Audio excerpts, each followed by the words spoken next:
오늘 내용들을 쭉 살펴보면서 또 오늘도 하나님께서 우리에게 주시는 은혜와 또 우리를 향하신 기대하신 무엇인가를 또 살펴보기를 원합니다. 바울 사도가 예루살렘으로 돌아오자마자 유대인들이 기다렸다고 하는 듯이 그를 고소하게 됩니다. 고소를 당하면서 많은 박해와 시련을 당하는 중에도 바울 사도는 직접적으로는 유대인들을 대상으로 복음을 전하기도 합니다. 그리고 간접적으로는 이방인들에게도 복음을 전하게 됩니다. 천부장의 비호 아래서 사내들인 공회에서 서서 또 당당하게 복음을 전하려고 애를 쓰는 모습이 나타납니다. 죽은 자의 소망, 부활에 관한 이야기를 말하면서 예수님의 죽음에 관하여 말을 하려고 했는데 그 죽은 자의 부활에 관한 이야기를 하자마자 그 공회 가운데 모여 있었던 이 바리새인들과 사두개인 사이에 아주 격렬한 논쟁이 벌어지게 되었습니다. 바리새인들은 죽은 자의 부활에 관해서는 그들의 충분하게 그런 사실들을 믿는 반면에 당시 이 사두개인들은 부활 자체를 인정하지 않는 종파였습니다. 그러다 보니까 이 문제로 인해서 이 사내들인 공회가 아수라장같이 변해버리게 됩니다. 그 틈에 천부장은 이 바울 사도를 데리고서 그를 다른 곳으로 인도하게 됩니다. 그 이후로도 이 유대인들은 이 바울을 죽이기로 얼마나 격렬한 태도를 취하고 있는지 동맹까지 하게 되면서 이 바울을 죽이려고까지 공모를 하게 됩니다. 그런 과정 속에서 바울 사도가 이 예루살렘에서 어디로 옮겨지게 되냐면 가이사라라고 하는 지역으로 옮겨지게 됩니다. 거기에는 헤롯궁이 있는 곳입니다. 그리고 그곳에는 총독이 또 자리를 잡고 있는 곳이었어요. 그곳으로 옮겨지게 되면서 바울 사도는 주께서 그에게 말씀하신 것처럼 로마를 향해서 한 걸음 한 걸음 더 가까이 전진하게 되는 과정을 밟아가게 됩니다.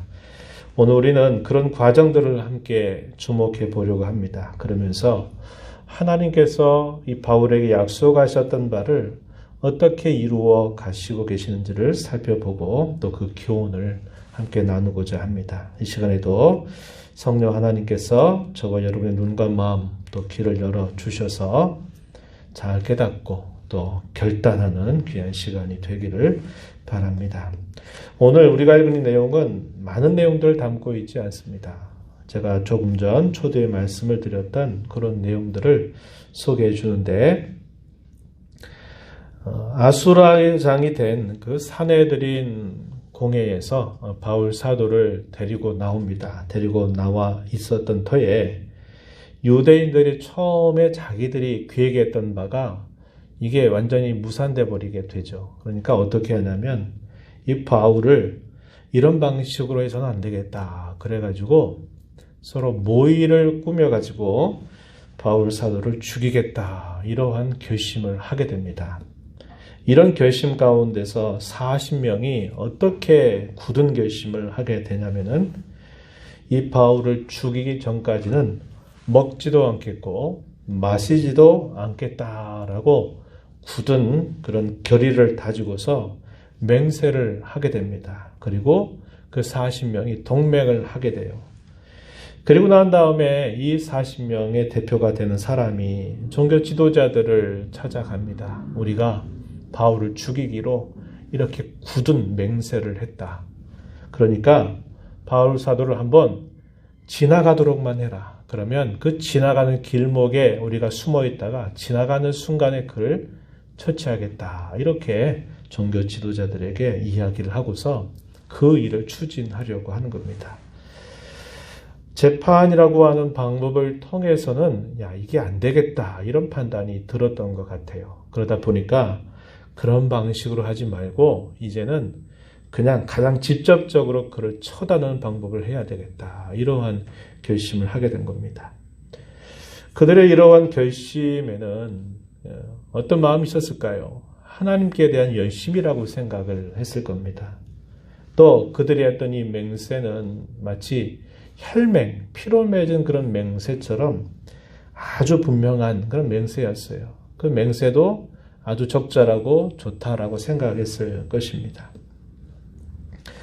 그러나 그것이 결코 하나님께서 바라고 기뻐하시는 열심도 아니고 그러한 식의 맹세를 하는 것도 결코 하나님이 바라시는 맹세의 참 자세도 아니라는 것을 우리는 알고 있다는 겁니다. 어쨌거나 이 40명이라고 하는 사람이 동맹을 해서 우리가 그를 죽이기 전에는 먹지도 마시지도 않겠다라고 말할 때 그들의 이 결의가 얼마나 강했는가 하는 것을 우리는 확인할 수 있습니다. 바울에게 사실관계를 한번 물으려고 말을 건네면서 그가 그것 때문에 이제 자신이 머물러 있는 곳에서 다시 사내들인 공회로 내려가는 길에 숨어 있다가 그냥 지나가는 순간에 그가 발견되면 그를 죽이겠다 이러한 음모를 꾸미게 된 겁니다. 참 위기 상황에 처해져 있었어요. 그런데 놀랍게도 어떤 일이 있게 되냐면 바울의 생질, 바울의 조카였던 한 사람이 그 사실을 우연히 듣게 된 겁니다. 바울을 죽이겠다고 하는 이런 살인 모의가 이루어진 것을 우연히 듣게 되고서는 이 사실을 누구에게 알리냐면 바울에게 알립니다. 유대인들 40명이 결단하고 죽이려고 이런 모의를 꾸미고 있다라는 소식을 바울에게 조카가 알리게 됩니다. 그랬더니 바울이 어떻게 대처를 하게 되냐면 백부장한 사람을 불러오게 합니다. 그리고 이 백부장에게 부탁해요. 이 사람을 좀 천부장에게로 데려가서 좀 분명한 어떤 사실을 좀 알리게 해달라라고 이렇게 부탁을 하게 됩니다. 17절 말씀 보면 그렇게 말하죠. 바울이 한 백부장을 청하여 이르되 이 청년을 천부장에게로 인도하라. 그에게 무슨 할 말이 있다. 이러면서 천부장에게 그 조카를 인도해달라 이렇게 부탁을 하게 됩니다. 그리고서는 그 부탁에 따라서 이 바울의 조카가 천부장을 만나게 됩니다. 천부장이 묻습니다. 무슨 할 말이 있는지 좀 말해봐라. 이렇게 물어요. 그랬더니 대답하기를 유대인들이 공모했습니다. 바울에 대해서 공모를 했는데 길가에 매복해 있다가 바울이 공회로 지나가고 있는 그 길목에 숨어 있다가 그를 죽이려고 하고 있다는 사실을 이야기합니다. 무려 그런 일에 동참하고 있는 사람이 무려 40명이나 된다. 이렇게 분명히 이야기합니다. 그래서 분명히 이 바울에 관해서 사실조사를 위해서 아마도 천부장 당신께 요청을 할 겁니다. 공회에 다시 한번 나오라 하는 요청을 하게 될 것이다. 이러한 이야기들을 소상하게 전달을 하게 된 겁니다. 그 말을 들었던 이 천부장이 아주 은밀하고도 신속하게 그런 상황에 대하여 대처를 하게 됩니다.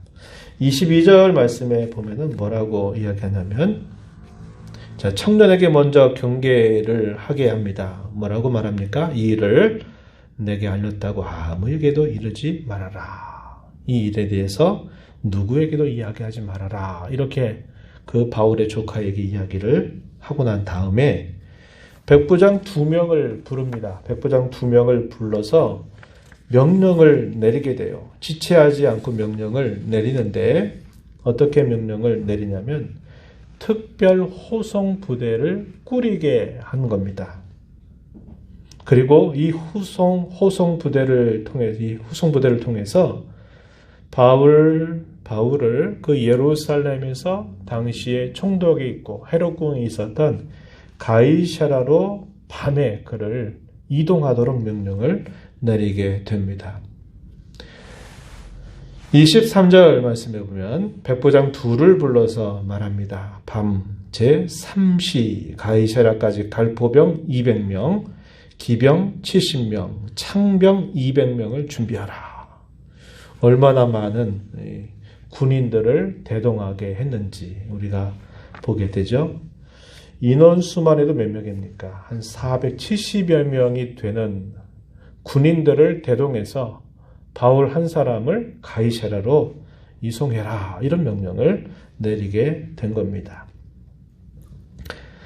여기 제3시라고 말하는 시간은 밤 9시가 되는 시간입니다. 오늘 우리의 시간으로 이야기하면 밤 9시가 되면 이 부대를 꾸려서 이 호송부대를 통해서 그를 인도하라고 명령을 내리게 된 겁니다. 짐승 하나를 대동해서 거기에 바울을 태우게 하고 거기에 많은 군사들을 이끌고 이 가이사랴로 가게 하는데, 이 가이사랴까지의 거리가 한 100여 킬로 정도가 됩니다. 예루살렘에서 그 지중해가 있는 해변 쪽으로 쭉 옮겨가는 상당히 먼 거리에 해당이 됩니다. 100km 정도가 되는 그 거리를 밤 9시에 출발하도록 명령을 내리면서 바울을 옮겨가게 했던 것입니다. 그러면서 이 천부장이 하나의 편지를 써서 당시 총독이었던 벨릭스에게 그 편지를 전달하게 하는데, 그 편지의 내용이 우리가 읽은 본문 26절에서부터 30절까지 그대로 표현되고 있다 하는 겁니다. 그 내용을 살펴보게 되면은 그 편지 안에는 거짓말이 있고 또 거기에 진실이 있어요. 거짓과 진실이 섞여 있다는 것을 우리가 딱 보면 알게 됩니다. 26절에 보면은 글라우디오 루시아, 이 사람이 천부장의 이름을 말해요. 천부장의 이름이 루시아라는 사람인데, 이 사람이 당시 총독이었던 벨릭스에게 편지를 쓰는데, 이 벨릭스 총독은 이 유대의 제11대 총독이었던 인물입니다. 이 사람에게 편지를 써서 먼저 문안을 하게 되면서 왜 이 편지를 쓰게 되는가, 그 계기를 이야기하는데, 거짓말을 먼저 하게 됩니다. 어떻게 말합니까? 27절에 보면은 이렇게 말해요. 이 사람이 유대인들에게 잡혀 죽게 된 것을 내가 로마 사람인 줄 들어 알고 군대를 거느리고 가서 구원하였다, 이렇게 말합니다. 우리가 앞에 쭉 살펴왔던 내용을 보면은 이 말 속에는 거짓말이 섞여 있다는 것을 알게 돼요. 이 천부장 루시아는 한때 두려워하는 마음을 가졌죠. 왜 그러냐면 바울 사도를 체포해서 그를 때리면서 신문하라고 하는 명령을 내렸던 장관이었습니다. 그때 바울 사도가 너희가 로마 사람을 죄도 정하지 않고 이렇게 할 수 있느냐라고 로마 시민권자라고 하는 호소를 듣게 되면서 깜짝 놀라서 이제 급하게 그런 문제를 대처하는 모습을 보였던 것을 우리가 압니다. 그래서 로마 사람인 줄 처음에 알았던 게 아니에요. 당시에 이 유대인들이 막 소동을 피우고 시끄러워지니까 이 천부장도 정신을 잃고 이 바울 사도를 아주 심하게 때리면서 신문하라고 명령을 내렸다가 바울 사도가 로마 시민권자다라는 말을 하니까 급격하게 그의 태도를 바꾸면서 이제 이야기하면서 좀 이런 이야기들을 좀 다른 사람에게 하지 말 것을 부탁하는 태도로 바뀌게 된 겁니다. 그러면서 자기는 돈을 주고 이 로마 시민권을 사서 로마 시민권자가 됐다, 이런 말을 했고, 바울 사도는 자기는 태어나면서부터 나는 로마 시민권자였다, 이렇게 말하면서 격이 다르다는 이야기를 또 서로 나누었던 부분을 우리가 이미 확인한 바가 있어요. 자기에게 좋은 말들, 자기에게 적절한 말들을 먼저 이렇게 표현하면서 자신이 그 일로 인해서 행여나 어떤 책 잡히는 일이 없게 이 편지글을 쓰게 된 겁니다.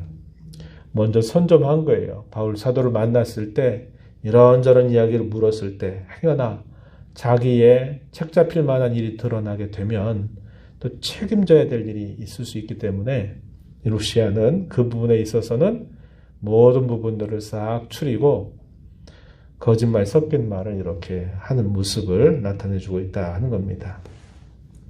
그리고서 무슨 일로 인해서 이렇게 했느냐 했을 때 그 유대인들이 고발했던 그 계기는 뭐냐면 이 사람을 죽일 만한 이유가 되거나 또 감옥에 가두거나 결박할 이유가 아니라 단순히 그들의 종교, 특별히 율법 문제에 관한 것에 불과하다.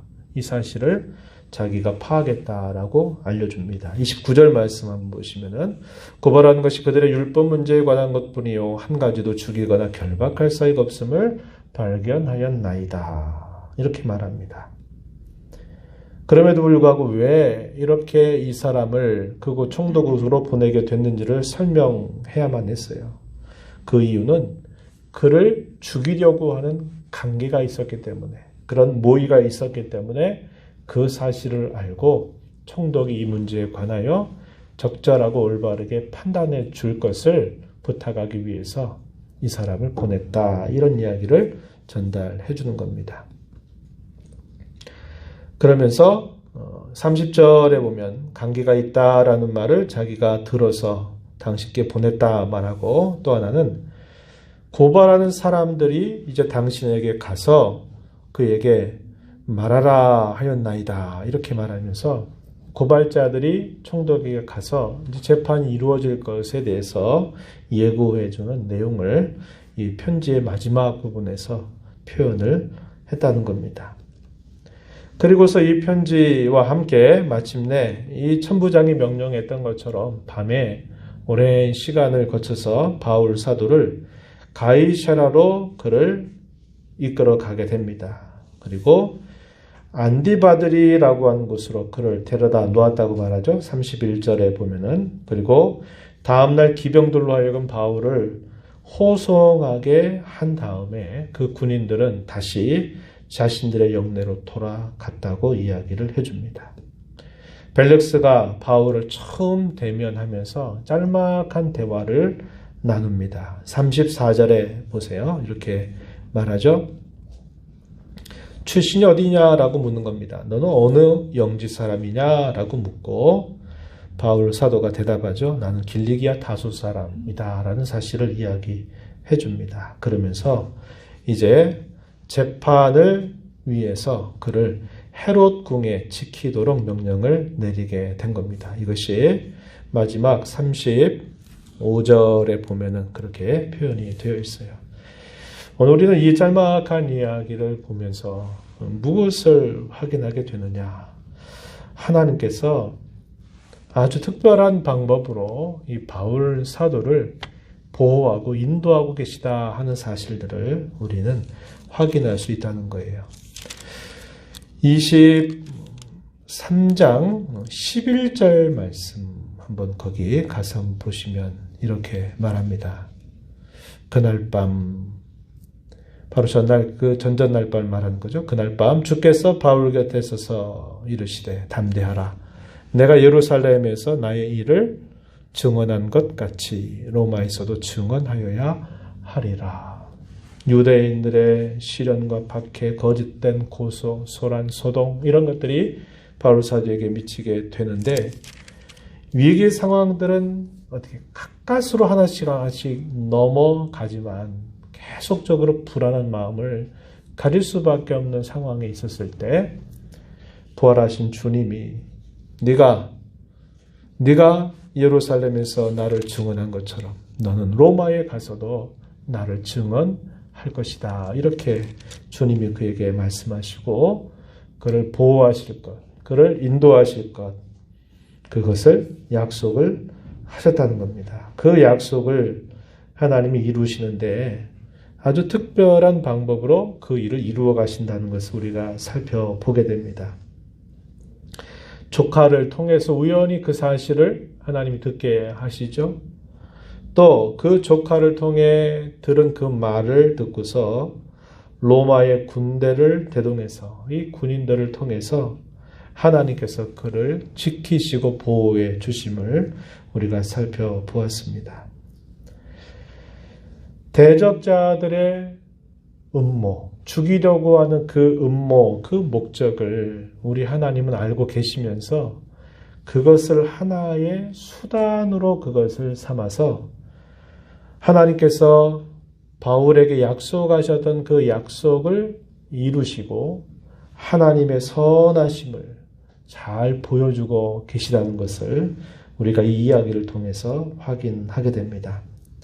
한번 오늘 우리의 경험을 한번 좀 생각해 보시죠. 우리의 경험을 돌아보면 많은 경우 우리 하나님 우리가 생각하는 가장 좋은 길과 가장 좋은 방법을 따라서 우리를 인도하시기보다는 하나님의 생각과 하나님의 지혜를 따라서 우리를 보호하시고 이끌어 주셨다는 것을 우리는 많이 발견하게 됩니다.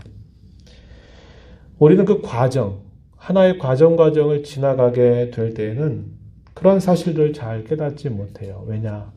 내가 기대하고 내가 바라는 방법, 또 그것은 이런 방법이고 이렇게 됐으면 좋겠는데 사실상 우리가 원하고 기대하는 방법대로 실제로 되는 경우들은 많지 않거든요.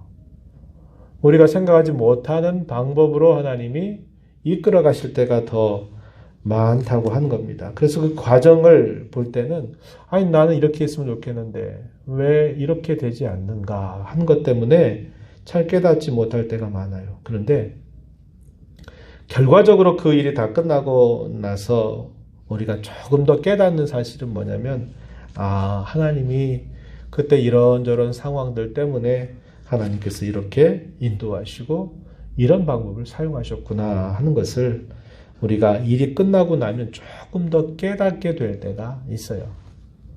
물론 분명한 사실은 뭐냐면 다 깨닫지 못해요. 그 일이 지나고 나서도 온전하게 깨닫지 못합니다. 왜? 우리의 생각은 하나님의 그분의 생각을 따라가지 못하기 때문에 그래요. 그래서 우리는 오직 하나만 바라봐요. 어디서 봅니까?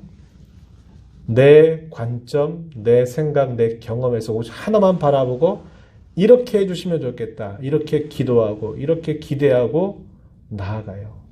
근데 하나님은 그렇지 않으시거든요. 내 관점이 아니라 하나님은 모든 것들을 두루 살피시면서 그분의 지혜를 따라서 이끌어 가신단 말이죠. 그러다 보니까 이게 잘 안 맞을 때가 많다는 겁니다.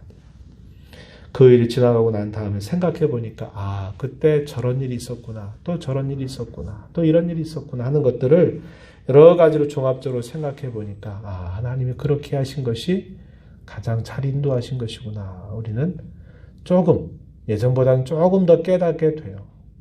그러나 완전하게 깨닫지는 못하는 게 늘 우리의 부족함이고 우리의 한계임을 알게 되는 겁니다.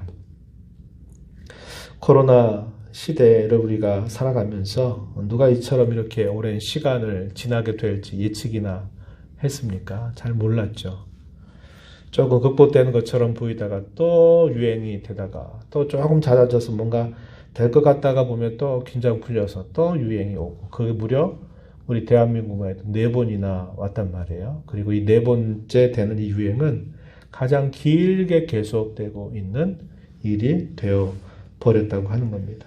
코로나에 대한 우리의 기대와 생각도 우리는 이렇게 됐으면 좋겠다. 빨리 이렇게 되는 게 더 하나님께도 기쁨이 되지 않을까 이런 생각을 할지 모르지만 하나님은 그분의 방식을 따라서 이렇게 우리의 기대나 우리 예측을 벗어나면서까지 이렇게 인도해 오셨다는 것을 보게 됩니다. 분명한 것은 뭐냐? 하나님은 우리가 겪는 이 모든 일들에 대해서 하나님은 알고 계시다고 하는 것이고 이 모든 일들이 우발적으로 갑자기 예측하지 못했다 일어났던 사건처럼 하나님이 아시는 것이 아니라 이 모든 일의 시작과 끝을 다 알고 손에 쥐고 계신 분이라는 것은 아주 분명한 사실입니다. 우린 그분의 인도를 다 깨달을 수 없고 하나님 무슨 목적을 이루시기 위하여 그렇게 하셨는지에 관해서는 우리가 제대로 알지 못합니다. 그러나 분명한 것은 뭡니까? 우리의 생각을 뛰어넘으시고 우리의 판단과 우리의 지혜를 뛰어넘으시는 하나님이 그분이 가장 원하시는 가장 적절한 방법으로 이 모든 일들을 주관하고 계시다는 면에 있어서는 우리는 분명한 확신을 가지고 하루하루를 살아가야만 한다 하는 겁니다.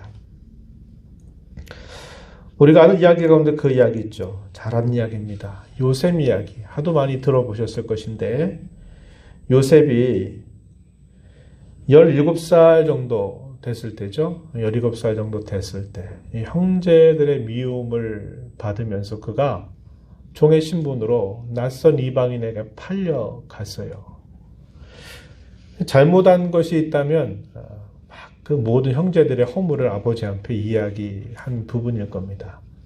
그렇게 거짓말을 한 건 아니에요. 그런데 형제들이 아주 미우니까 이 요셉을 이방 상인에게 팔아가지고 팔아버린 겁니다. 그래서 사실상 참 생각지 못했던 많은 일들을 겪는데 그 시간이 무려 13년이라고 하는 시간 동안 지내게 돼요. 종의 신분으로 팔려가서 종살이 하다가 또 거기서 나름대로 잘하려고 했는데 또 거기서 오해를 받고 미움을 받아서 감옥에 또 감옥 생활을 하게 된 거예요. 감옥 생활을 하게 됐단 말이죠. 그리고 시간이 흘러갔습니다. 그러더니 어느 날 갑자기 그를 누가 찾아오더니 그에게 꿈을 한번 해몽해봐라 하는 그 이야기를 듣고 하나님께서 그에게 그것을 보여주시고 설명하게 되면서 갑자기 그가 누가 됩니까? 애굽 나라의 왕 바로 다음에 두 번째 치리자가 되면서 당시의 위기에 처해 있었던 애굽 나라를 건져내는 일을 감당하고 더 나아가서는 그 자신들의 백성들을 그곳으로 안내해서 그들로 하여금 그곳에서 먹고 살도록 번성하도록 하는 일을 그가 이루게 된다고 하는 겁니다. 그 일들은 누구도 예측하지 못했던 일이었어요. 애굽의 총리가 됐던 사실은 자기 개인에게 있어서는 큰 명예가 될 겁니다. 이방에 종살이하고 죄인으로 감옥살이했던 그가 그 거대한 제국 애굽의 두 번째 치리자가 됐다는 것만으로도 큰 명예가 될 만한 사건이었어요. 근데 그것만이 아니라 그걸 통해서 당시의 애굽 나라를 건지는 일을 감당하죠. 이스라엘 백성들의 민족을 이루게 하는 일에 있어서 아주 큰 일을 감당하게 됩니다. 그래서 나라적으로 봤을 때, 국가적으로 봤을 때 얼마나 큰 유익을 그가 끼쳤는지 몰라요. 그 일을 통해서 그가 이루었던 일은 뭡니까? 하나님께서 옛적에 아브라함에게 약속하셨던 그 구원에 관한 약속을 실현하는 일에 있어서 이 요셉이 아주 크게 쓰임받게 되었다 하는 사실을 우리는 잘 알게 된다고 하는 겁니다. 이와 같이 요셉이 겪었던 그 과정에서는 참 이해하기 어렵고 계속되는 그런 오해와 음모와 미움, 이것으로 인해서 수없이 많은 고생을 당한 것처럼 보이지만 그러나 13년이 지나고 난 다음에 그의 모든 삶은 한꺼번에 다 바뀌게 되고 특별히 그가 이스라엘 역사 속에서 정말 중요한 역할을 감당하게 된 것은 민족적으로 있어서도 큰 영예와 또 유익이 되는 일을 그가 감당했던 것을 알게 됩니다. 바울 사도가 복음을 전했는데 겪고 보고 그가 고난당하고 시련당하고 미움을 사고 하는 이 일들은 과정 자체는 우리가 이해할 수가 없어요. 왜 그러냐? 하나님이 그토록 하라고 하시는 일을 감당하고 그것을 잘 하려고 그 일에 목숨 걸고 하는데 계속적으로 시련당하고 또 죽음의 위협을 당하고 하는 일들을 겪는 것은 이해하기 힘든 일이에요. 그런데 그런 과정들을 통해서 하나님은 그에게 약속하셨던 내용들을 하나하나 밟아가는데 아주 영예롭게 아주 좋게 누가 봐도 기분 좋게 로마로 가는 게 아니라 죽음의 위협을 하나 피하면 또 그 다음에 위협을 맞게 되고 그 다음에 위협을 또 피하게 되는 이런 계속되는 시련과 어려움의 과정들을 하나하나 넘어가면서 로마를 향해서 한 걸음 한 걸음 나아가는 겁니다. 근데 바울 사도가 이런 과정들을 통해서 마침내 로마에 이르렀을 때 감옥 생활을 하게 되고 또 풀려나서 복음을 전하고 한 이 일이 결국은 예수 그리스도의 복음이 예루살렘에서 시작했던 이 복음이 계속적으로 이방 세계, 또 유럽, 아시아에 거쳐서 모든 곳에 이 복음이 전파되고 지구의 반대편 되는 모든 민족과 족속들에게 이 복음을 전하게 되는 중요한 그런 과정들이 되도록 하나님은 그의 그 고난, 그 연단을 아주 영예롭게 하시고 영광스럽게 하셨다는 것을 우리는 너무나 잘 알고 있다고 하는 것입니다. 하나님께서 믿는 자들에게 주시는 과정에서 겪는 어떤 어려움, 이런 것들은 결코 손해되지 않도록 하나님은 이끌어 주신다는 것을 우리는 이걸 통해서 배우게 됩니다. 우리 삶도 마찬가지지만 앞으로 우리가 살아가게 될 삶에 있어서도 이런 하나님의 섭리는 이와 같이 오묘하고 이와 같이 깊고 이와 같이 넓다는 것을 우리는 확신하면서 우리의 삶을 살아가야 하겠다 하는 겁니다. 시련과 박해와 고난과 고통이 주는 유익이 대단히 크다는 것을 성경은 누누이 우리에게 강조하고 이것을 피해가는 것이 상책이 아니라 이런 일 당할 때 어떻게 하라고 얘기합니까? 그것을 감당할 수 있는 지혜와 힘을 구하고 그것보다 더 센 우리 하나님의 위로의 힘을 경험하면서 그것을 뚫고 나가도록 기도하고 나아가라고 성경은 우리에게 가르쳐 주고 있습니다. 고난이 없는 승리가 아니라 그 고난을 극복할 수 있는 힘을 주시고 그 고난을 감당할 수 있도록 하나님은 이끌어 가신다 하는 것을 우리는 보게 됩니다. 성경이 우리 하나님께서 우리에게 주시는 위로의 성격은 바로 이와 같다 하는 사실을 우리가 꼭 기억해야 하겠습니다. 위로는 우리 사람 편에서 내가 어떻게 대신할 수 없어서 내가 함께 아파해주고 함께 웃어주고 하는 정도, 우리가 할 수 있는 그런 정도의 위로를 말하는 것이 아니라 우리에게 다가오는 강도의 세기를 넘어설 수 있도록 더욱더 강력하게 우리를 북돋아 주면서 그것을 통과하게 하고 그것을 이겨나가도록 해주시는 하나님의 은혜라는 것을 성경은 우리에게 잘 말해주고 있다고 하는 겁니다. 그래서 우리는 이러한 모습들을 통해서 하나님이 저와 여러분의 삶 속에서 하나님 이렇게 우리를 이끌어 주실 것을 확신하고 우리가 어려운 일을 만나게 될 때에는 그 어려움을 피해가는 자세가 아니라 그 어려움을 잘 감당할 수 있는 지혜와 능력을 구하면서 우리의 가는 걸음이 그 길가닥에 흩어지는 자가 되어서는 안 되고 그 길가닥에 우회하는 걸음이 되어서는 안 되고 그것으로 인해서 더 하나님을 붙들어 의지하면서 뚫고 나가야 되는 하나님의 사람임을 꼭 기억해야겠다는 겁니다. 하나님께서 왜 우리에게 그런 시련과 어려움들을 주실까요? 저는 몇 가지 유익이 있다 하는 것을 여러분들에게 소개하면서 말씀을 맺고자 하는데 첫 번째는 어떤 것이 있냐면 이런 것이 있다고 생각이 돼요. 뭐냐면 바울 사도가 자기가 살고 있는 인생의 목적, 나는 예수 그리스도의 복음을 전하고 그 복음의 증인으로 사는 일에 내 목숨을 다하겠다고 그가 말했다는 거예요. 그가 예루살렘으로 갈 때 만류했던 수많은 동료들에게 나는 목숨 걸고 나는 예루살렘으로 가련다 이렇게 말했어요. 그런데 만약에 그에게 이런 시련과 고초와 박해의 과정이 없이 모든 것들이 일사천리로 다 됐다면 그는 이 사명에 대해서 가벼이 생각했을지 몰라요. 잊어버렸을 거예요. 근데 그가 겪는 고난, 이 어려움은 자기가 지금 무엇 때문에 지금 하루하루를 살고 있는가. 죽을 것 같은 그 위기 앞에 그 죽음을 살짝 뛰어넘도록 하는 이런 과정들이 왜 자기에게 계속되는가를 그는 겪어가면서 자기의 사명을 잊지 않았을 것이다 하는 겁니다. 두 번째는 그가 그 고난을 통과하면서 자기 자신이 누구인가를 깊이 깨달았을 거라는 겁니다. 이게 내 힘으로는 되는 일이 아니구나.